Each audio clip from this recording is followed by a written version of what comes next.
नमस्कार दोस्तों, मैं एमएस वर्मा आज फिर यूट्यूब चैनल अपने क्राइम डायरी 9 पर जो है एक हकीकत की घटना लेकर के आपके सामने उपस्थित हुआ हूं।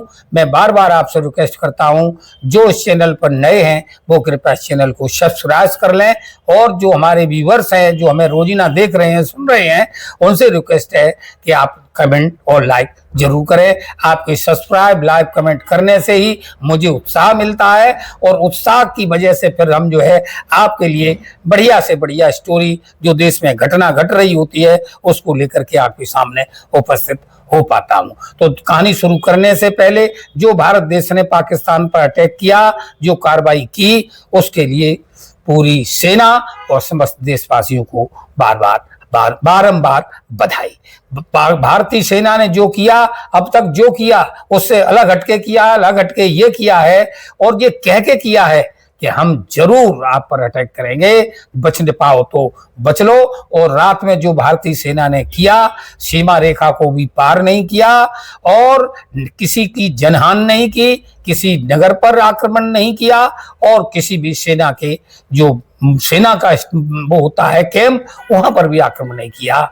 जहां दहशतगर्द छुपे थे वहां पर उन्होंने अटैक किया, और जो भारत ने किया, जो भारतीय सेना ने किया, उसके लिए बहुत बहुत बधाई। जो आज की कहानी हम सुनाने जा रहे हैं वो जो है कहानी, वो जो कहानी है उत्तर प्रदेश के झांसी जनपद की है। झांसी जनपद में एक लड़का और एक लड़की रहा करते हैं, स्कूल में पढ़ने जाया करते हैं। स्कूल के दरमियान ही जो उनकी जो है लड़का और लड़की की मोहब्बत परवान चढ़ती है, लेकिन वो आपस में मिल नहीं पाते हैं, एक दूसरे को सिर्फ पसंद नहीं करते हैं। लड़का जब पढ़ जाता है, अलग और कॉलेज में चला जाता है, वो इंटर क्लास होता है, उसके बाद हाई एजुकेशन के लड़का बाहर चला जाता है और लड़की भी बाहर चली जाती है, दोनों का आपस में जो है जुदा हो जाते हैं। लड़का कालांतर में इंजीनियरिंग की पढ़ाई पढ़ता है, और इंजीनियरिंग पढ़ाई पढ़ने के बाद वो जो है सेटलमेंट भी हो जाता है, किसी प्राइवेट फैक्ट्री में लग जाता है, उसको 2 लाख रुपया महीना से ज्यादा सैलरी मिल जाती है। दोस्तों, जब लड़का सेटलमेंट हो जाता है तो उसकी शादियों की लाइन लग जाती है, शादी वाले उसे जो है परेशान करने लगते हैं, उनके पिताजी को। तो जब लड़का घर आता है तो लड़का, उसके पिताजी जो है अपने बेटा अभिजीत से कहते हैं कि बेटा, अब तुम्हें शादी कर लेनी चाहिए, मैं भी अपनी जिम्मेवारी से उर्रड़ हो जाऊं, आपकी शादी करने के बाद फिर मेरे पास कोई तमन्ना नहीं है और मुझे कोई मतलब नहीं है। और जो शिक्षक पिता, जो इनके जो पिता हैं, वो बहुत बड़े सेठ होते हैं, बहुत बड़े रईस होते हैं, गाड़ी होता है, घोड़ा होता है, बंगला होते हैं, रईसाना की उनकी जो है गूंज रही होती है। तो लड़के को पूछते हैं, लड़का को पूछा जाता है तो लड़का मना कर देता है, और जो कहता है पिताजी, मुझे किसी भी रईस घर की लड़की से शादी नहीं करनी है, मुझे कुछ पैसा नहीं चाहिए, चाहे वो 1 करोड़ दे रहा हो, चाहे 1 लाख दे रहा हो, चाहे 5 करोड़ दे रहा हो, सबसे मना कर दीजिएगा।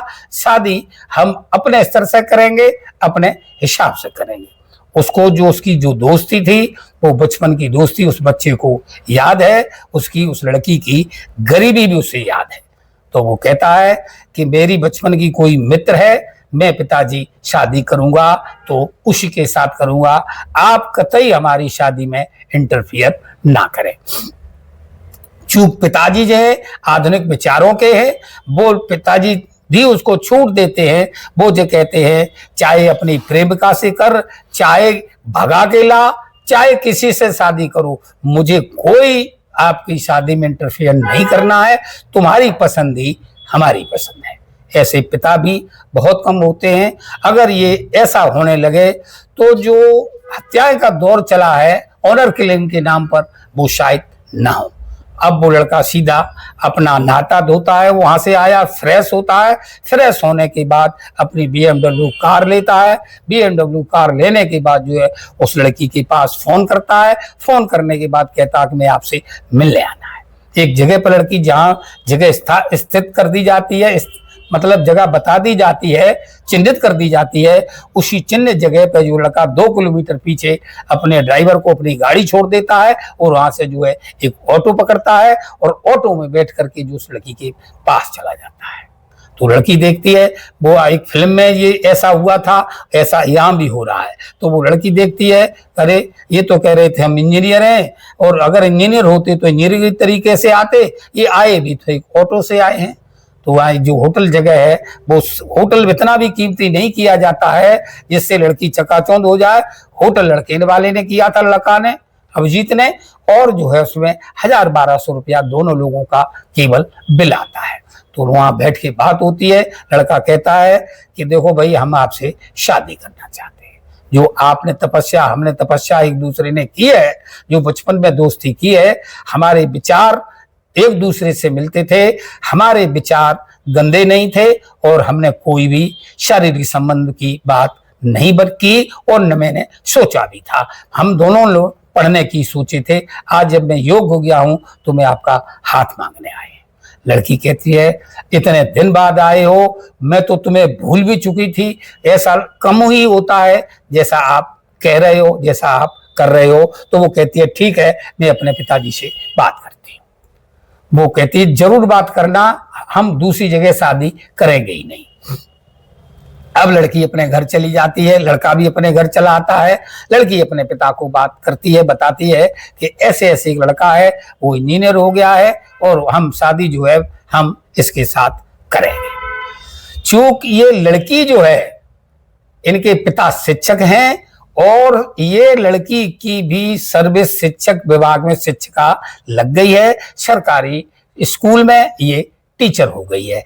ये बात लड़की ने लड़का को नहीं बताई है और लड़का ने भी लड़की को नहीं बताई है। चाहे झूठ हो अथवा सच हो, एक दूसरे ने केवल विश्वास किया है, किसी ने तहकीकात नहीं की है। अब बात शादी की होती है। पिताजी जो समधी आज बोल रहे, उनको भी मुलाकात कराई जाती है और मुलाकात भी एक अच्छी जगह पर होती है।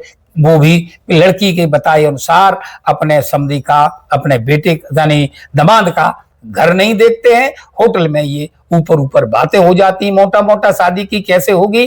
तो लड़के का पिता वाला कहता है, मेरी जो शादी होने वाली है, एक पैसा भी मुझे नहीं चाहिए, सिर्फ आपकी लड़की चाहिए। तो दोस्तों, वो टीचर शिक्षक है, वो भी लड़की के विचारों को देख करके हाँ कर देता है। और अब वो समय आ जाता है जिस दिन वो शादी होनी होती है, और वो शादी का समय निकल के आता है 29 अप्रैल दिन मंगलवार 2025 को जो है झांसी में एक जगह होती है वीरांगना नगर, उसमें ये कार्यक्रम रखा जाता है। दोनों तरफ से, उधर से लड़की वाले भी आ जाते हैं अपने बस वगैरह से, जो भी आना होता है, लड़कियां अपनी सहेलियां लेकर के, और ये भी जो है शादी की निकरोसी निकलती है, बारात लेकर के पहुंचते हैं। ये लड़का जो है अभिजीत अपने दोस्तों से कहता है कि हमें जो है पुरानी परंपराओं को याद करना है, हमें एक इतिहास बनाना है अपनी शादी में, हमें किसी भी कार की जरूरत नहीं है। पुराने जमाने की जो एक बैलगाड़ी से बारात जाती थी, वो लड़का कहता है मुझे बैलगाड़ी चाहिए। उसके दोस्त बैलगाड़ी की व्यवस्था करते हैं और उस बैलगाड़ी को अच्छे से सजाया जाता है, संभाला जाता है, फूल माला लगाई जाती है, जो भी सज सकता है उस हिसाब से उसको सजाया जाता है। और वो लड़का और लड़के के दोस्त उसी बैलगाड़ी में बैठ के यात्रा करते हैं, और यात्रा करने में 6 और 7 घंटे का समय लगता है। और वो ये समय लेकर के चला था कि वो गाड़ी है, बैलगाड़ी है, उसके जो साथ वाले हैं वो गाड़ियों से जाते हैं, बारात अपने हिसाब से जाती है, बस से जाते हैं, अपनी अपनी साधनों से चले जाते हैं। मगर लड़का जो है एक बैलगाड़ी में यात्रा करता है। बारात जब पहुंचती है तो वहां पर लड़की के पक्ष वाले और लड़की की सहेलियां देख करके जो है नाक और भौं शकूरने लगते हैं। लड़की की सहेलियां लड़की के पास जाती हैं और लड़की को उकसाती हैं, लड़की को बहकाती हैं और कहती हैं, तू तो कह रही थी कि इंजीनियर लड़का है, ये तो फटा नंगा है।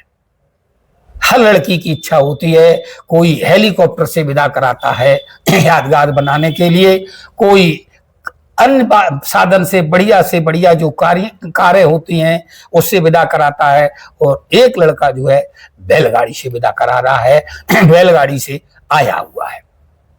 लड़की कहती है तूने केवल भरोसा कर लिया है, तेरा नसीब फूट गया है, और पैसे वाला तू इंजीनियर बता रही थी, मुझे तो ये चपरासी भी नहीं लगता है। लड़की जो है जिसके साथ जो शादी कर रही है वो समझाती है और कहती है कि जो मेरे नसीब में था वो डोरी पड़ चुकी है, वो कौड़ी पड़ चुकी है, पत्ता साथ जुआ वाला पत्ता फेंक गया है, अब मैं जो है इस शादी को कैंसिल नहीं कर सकती। उसकी सहेलियां, यहां तक उसके माता पिता भी शादी कैंसिल करने की बात करते हैं और कहते हैं इस बारात को लौटा दो, लेकिन लड़की वो मना करती है, वो कहती है जैसा भी कुछ है वो सही है। अब लड़की जो है अपना दिमाग चलाती है, अपने सपने सजोती है, और लड़की सोचती है चलो जो भी हुआ कोई बात नहीं है, मैं तो टीचर हूं, मैं घर को बना लूंगी, अगर ये निर्धन है तब भी 6 महीने जरूर लगेंगे, लेकिन मैं संभाल ले जाऊंगी। दोस्तों शादी होती है, सारा प्रोग्राम होता है, जो भी बरमाला होती है, भावरें पड़ती, सारा प्रोग्राम होकर के 1 अप्रैल को जो है 29-30 अप्रैल को जो उसकी लड़की की विदा हो जाती है, और उसी जो है बैलगाड़ी में उसको विदा किया जाता है। जब लड़की बैलगाड़ी चल देती है, बैलगाड़ी में धक्कम धुक्की होती है, दचके पचके तो लगते ही है, लड़की की कमर टूट जाती है, लड़की की कमर टेढ़ी पड़ जाती है, और उसके जो सपने हैं वो सपने चकना चूर हो जाते हैं। लेकिन वो लड़की अपने 1000 तरह के विचार मन में लाती है, फिर वो सोचती है जो भी हुआ, अगर इंजीनियर है तब भी ठीक है, नहीं है मैं अपने बलबूते इस घर को बना ले जाऊंगी, संभाल ले जाऊंगी।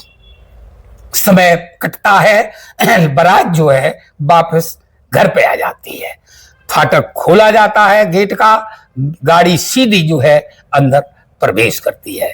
जब गाड़ी अंदर सीधी प्रवेश करती है, फाटक बंद कर दिया जाता है। लड़की जो सोच रही है कि इसके पास लगता है घर भी नहीं है, ये हमें होटल में रुकाएगा, होटल में ही स्वागरात वगैरह होगी, इसने तो सत्यानाश कर दिया, मेरा तो नसीब फूट गया।